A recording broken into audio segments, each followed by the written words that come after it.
Swarm Connection'ın sunduğu Swarm Talks'un yeni bölümüne hoş geldiniz. Bugün çok deneyimli bir konuğum var. Kendisine abi diye hitap ettiğim Namık abi bizimle. Namık Kural. Hoş geldin Namık abi. Merhaba, nasılsın? İyi, sağ ol. Sen nasılsın? Gayet iyi, gayet iyi. Seni görmek her zaman çok güzel benim Çok için. sağ ol, çok sağ ol. Biraz yayınla ilgili, süreyle ilgili kafamda büyük sıkıntı var. Çünkü seninle bir sohbete başladık mı? Başladık mı gider. Onun sonu yok. Sonu nasıl toparlayacağız bilmiyorum. Biraz senin hikayenden başlayalım istiyorum. Çünkü aslında bir kurumsal hayatın var ve uzun bir kurumsal hayatın sonunda yatırımcılık, girişimcilik önce. Girişimciliğe Evet. o virüs nasıl girdi? Ne oldu da girişimci olmaya karar verdin? Tabii benim böyle hayatımda çok enteresan. Ben Türkiye'nin ilk bilgisayar mühendisi sınıftanım. 81 mezunuyum. O da çok vizyoner bir şey bu arada. Tes- Nereden aklına geldi? Tesadüf. Daha bilgisayar mühendisi değildi bölümün adı. ODTÜ'de elektronik hesap bilimleriydi. Ondan sonra ilk sene ben istediğim puanı kazanamadığım için matematikte okuyordum. Ondan sonra böyle bir bölüm açılıyor dediler. Aa dedim ne güzel. Ondan sonra ikinci sene imtihana girdiğimde kazandım o sene. Tabii hayatımı çok olumlu yönlendirdi. Olumlu şekilde çok etkiledi. 81'de mezun olduğumda geldim İstanbul'da hemen iş görüşmelerine başlamıştım. Bir hafta kaldım. Koç Holding'de anlaştım. 2 yıla yakın Koç Holding planlama koordinatörlüğünde çalıştım. Çok saygı duyduğum bir patronum vardı. Onu sevdiğim için işe girdim zaten. Ondan sonra da Arçelik'e geçtim 83'te. Çünkü Halef Selef ilişkimiz olan Turgut oraya müdür olmuştu. Ben de oraya gittim. Zorlu koşullarda gittik geldik o zamanlar. Yani bir gün o götürüyordu, bir gün ben götürüyordum arabayla. Tabii Levent'ten Çayırova'ya gidiyorduk. Levent'te buluşuyorduk. İkimiz de karşıda oturuyorduk. 12 sene Arçelik'te çalıştım. Arada askere gittim, müdür oldum vesaire. Sonra 95'te ayrılmamız gerekti artık. Yani en son MIS proje koordinatörüydüm Koçok grubunda. Sonra ayrıldık. O zamanlar girişimci lafı dahi yoktu. Entrepreneur diyorlardı. Entrepreneurlük varmış içinizde dediler. Çünkü şirket kurduk. Ondan sonra ne yatırım almak var ne şey var. Arçelik'te beraber olduğum arkadaşlarla beraber Cortex isminde bir yazılım evi kurmuştuk. Enteresandı durumumuz. Hem Oracle'dan hem Microsoft'tan çok yakın ilişkimiz vardı. Ama hiçbirinde tam istediği uydu software house olmadık. O yüzden de hem iyiydik hem kötüydük. Yani çünkü şey istiyorlardı ama çok iyi bir ekip oldu. Çok hızlı büyüdü. Ondan sonra yurt dışında iş yapmaya başladık. Ünlever'le vesaireyle işte Tefal. Türkiye'de Beko, Ticaret, Tofaş, Iveco falan böyle büyüdü. O arada şey başladı, Taret başladı Türkiye'de. Ondan sonra ilk şeyimizi yaptık Beygir.com. Sonra devam Maçkolik.com geldi. Onları spin-off yaptık Kortay'ın içinden. Girişimcilik şeyinde varmış. O arada 98'de mesela çizgi film yaptık. Yani nereden geliyordu peki böyle yani? Hani bir ya, anda biraz Beygir.com işte Maçkolik çizgi film yani. Beygir.com çok enteresan. Bir dostum telefon etti. Benim de sevdiğim bir arkadaş var. Askerden döndü, iş arıyor. Çok delikanlı çocuktur. Bir gelsin konuşsun. Gelsin dedim. Gelsin görüştük. Erdem'e dedim. Erdem ben işte yeni bir arkadaş geldi. Developer. Sen bir baksana. Erdem çünkü çok adam yetiştirirdi. Erdem görüştü. Dedi vallahi iyi alalım. Biz ilk 3 ay deneme yapardık hep. Yani kendi bizim software tarzımıza uysun diye. Vallahi 2-3 hafta sonra mıydı? 1 ay sonra mıydı? Erdem geldi böyle akşam 6 olunca ofis sakinlerinde biraz sohbet ederdik. Dedi ya Tarkan'a dedi ben dedi görev veriyorum. Access'te dedi bir at yarışı database'i yapalım. O da dedi at yarışını seviyormuş. Ben de seviyorum. Neden olmasın? Ama dedi bu database'i vermiştim ben. Bunu web'e niye taşımayalım? Allah dedik biz çok planlı, business plan yaptığımız için hiç plan yapmadan güm diye dedik ne kadar güzel. Ondan sonra öğrenmeye başladık.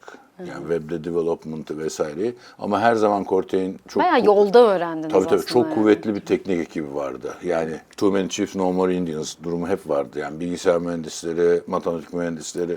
Yani çok sıkı bir ekip vardı hakikaten. En zor yanı da oydu zaten maaş yetiştirmek. O kadar kişi olunca bir aralar 80 küsur kişilere kadar çıktık. Bayağı büyümüş. Tabii çok büyüdük. Ondan sonra ama sonra çok zorlandık yani.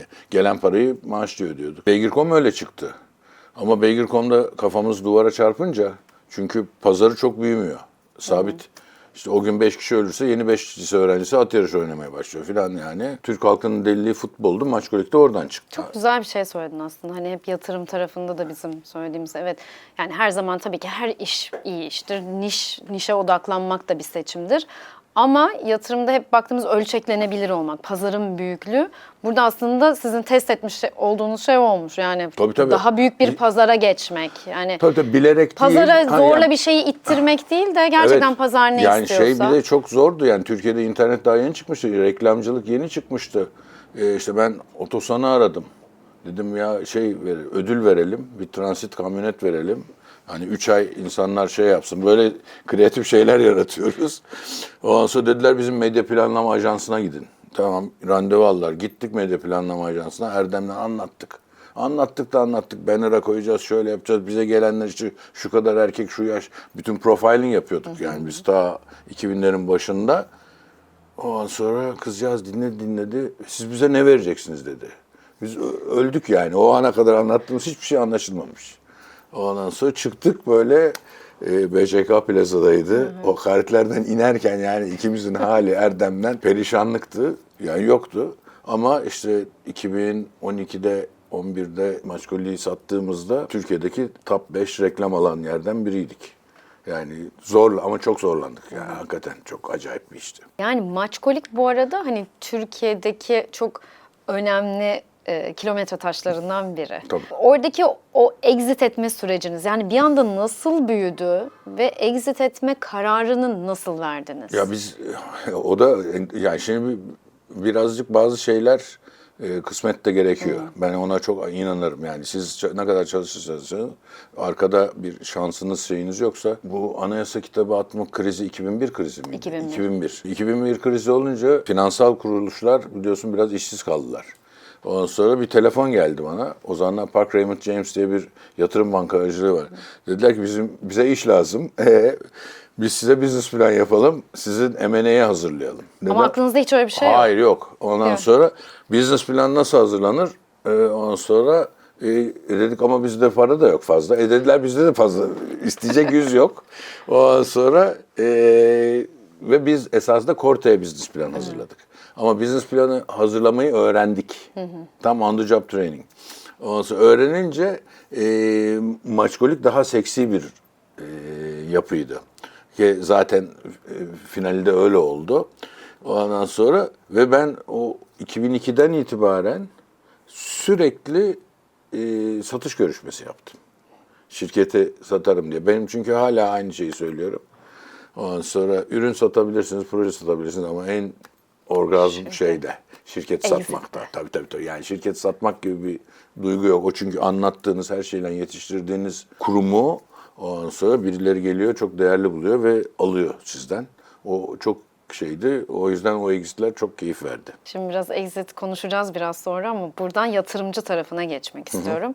Çünkü ilk önce kurumsal hayat dedik, girişimcilik dedik, sonra yatırımcılık. Tabii. O nasıl oldu? Yani İşte TR şimdi Angels'ın kurulması, orada Tabii. yani bir anda sana yani bu exit mi iştahını kabarttı? Yok işte birazcık Corte'yi bir yemekte Tuğrul Tekbulut'la sohbet ederken logoya sattık.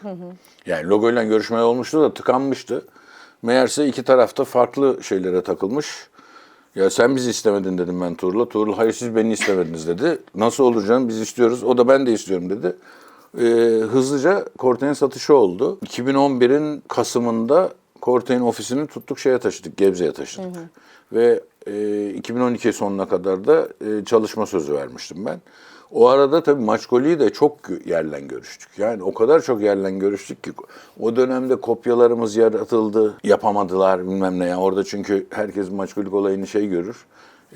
Ben yani o bambaşka bir gündem konusu. Çok acayip bir hikayedir o. O arada Perform Group'ta Maçkolli'yi almaya oldu. Çünkü M&A konusunda orada bayağı artık deneyimlenmiştik. Bizi temsil eden danışmanlar vardı, hukukçular vardı vesaire. Ondan sonra 30 Haziran'da da çünkü 30 Haziran'a sığdırmaya çalışıyorlardı. Son gün inanamazsın yani. Öğleden sonra 3.30'da imza atıldı. Heyecan. Öğleden sonra 3.30'da imza atıldı. Yani İngilizlerin çünkü o yarı yıla sokması Doğru. gerekiyor. Fiscal yarı. Ve CEO'ları orada ama Türk avukatları kıllık yapıyor. Aleni çok terslikler yaptı. Yani tersliği Tam söyleyeyim. kalp çarpıntısı ama yani tam böyle. ölümcül. Ama Türk gibi olmuş yani tam son dakika. Tabii isteniyor, imza isteniyor. Bankanın teminat mektubu verilecek. Bankanın teminat mektubu diyor ki A ve B olması lazım teminat mektubunda kategori olarak. 2 tane A var. 2 müdür gelmiş durumda. Kadın diyor ki hayır diyor biri B olması lazım. Ya diyoruz daha fazlası var. Hayır diyor burada diyor şey yazıyor A ve B yazıyor. A olmaz diyor. Gerçekten yani. Taksiyle gittiler bir tane B bulundu şubede. İnsan Bebekten sinirinden zincir ya. böyle biz böyle ne yapacağımızı şaşırıyoruz. Ondan sonra dedik kadına sen de git gör imza attığını B'nin. Hayır dedi, o kadar da değil falan dedi. Ama dedik yani neler yapıyorsun? Neyse öyle bir macera yaşadık. O 31 Aralık 2012'de ben hep bu lafı kullandığım için rahat. Bankada parası hiçbir yerde hissesi kalmamış bir tam tertemiz exit etmiş bir adamdım. Ne yapayım ne edeyim diye bakındığımda bir dolu insan zaten şey diye çıktı. Aman işte şöyle projem var. Bu arada 2012 senesindeyiz 31 değil mi? Aralık 2012. İşte eşek sütünden sabun yapalım. İşte tavuk çiftliği açalım.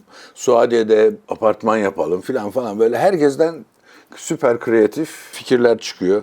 Hatta en korktuğum Allah'tan hiç ucundan girmemişim. Soma'da kömür şeyine bile girelim dendi. Yani o hisseder ol buraya. Aman diyeyim. Böyle ne acayip sanki çok büyük paralarımız Seneyi var. özellikle sordum çünkü o dönem Türkiye'de gerçekten işte bu hızlandırma programları, kuluçkalar, coworkler yani girişimciliğin, dijital girişimciliğin özellikle en böyle bir anda köpürmeye başladığı evet, tam bir seneydi. köpürmeye başladı. Tesadüfi de işte. O arada gazetede şey gördüm. Mehmet Buldurgan'ın bir haberini gördüm. İşte melek yatırımcılık şöyle iyi böyle iyi bir şeyler anlatıyor. Mehmet Bey'le de bir kere, Mehmet abi yani, Bey demek şimdi acı abes oldu. Ondan sonra telefon etti. Abi dedim böyle böyle biz de işte Melek, o dedi hemen gel. Tesadüfen öğrendik ki dip dibe oturuyormuşuz zaten Caddebostan'da. Sonra ofisine gittim. İşte anlattı, dedik ne kadar güzel. Ben etrafımdaki insanlara söyledim. Sonra işte büyük kulüpte bir Toplantı. dinlemeye gittik toplantıya. Orada bir dolu bu işi ne oluyor, ne bitiyor diyenlerle bir araya geldik. Sonra dedik ya bu iş güzel. Yani bir de gençlerle beraber olmak hep beni mutlu eden, çok hakikaten keyif aldığım bir konu. Ondan sonra dedik sevgili Buldurgan burayı biraz değiştirmemiz lazım. Ondan sonra şirket ortağımın beraber ortak olalım, beraber büyütelim. Bu bir 6-9 ay görüşüldü ama olmadı. Çünkü ben Türkiye'de hep şeyden nefret ederim. Ben çok iyi çiçekçi açtım, 28 tane çiçekçi açılır yanına. İşte şeftaliden tarlada para kazandık, herkes şeftalici olur. Ya hep Me Too trend projeleri. Herkes böyle. ben de aynısından yapacağım, para kazanacağım. Bu çok saçma. Melek ağı kurmamız gerekmiyordu ama olmadı. Olmayınca TR Angels artık kuruldu. TR Angels bir dostumun dediği tabirle sosyalist, Türkiye'nin tek sosyalist AŞ'si oldu. Harika. Çünkü kimse hisseleri eline geçiremesin. Ondan sonra herkesin voting hakkı var ama hedef zaten 100 kişi olmaktı. Şu anda 85-86'ya geldi. Ama onun zorluklarını yaşıyor şimdi. Değişik bir ortam oldu. Ben olabildiğince dinamik bir farklı olsun diye uğraştım. Ama büyüdükçe orada zorlandığımızı düşünüyorum. Çünkü zorluyor. Türkiye'de de o zamanlar işte Galata Business Angels vardı. Şirket ortağım vardı. Keiretsu vardı. Ondan sonra biz de çıktık yola. İlk yatırımı 2013'te yaptık. Daha TR Angels kurulmamıştı. Daha onu şirket ortağım... Kurulmadan yatırımı Tabii yaptınız. o ilk orada denemeye başladık diyeceğim. İlk sunumu hatırlıyorum. İlk sunumu İTÜ Çekirdek'te yaptık. 5 tane seçmiştik. Proje seçmiştik. 20 dakika vermiştik.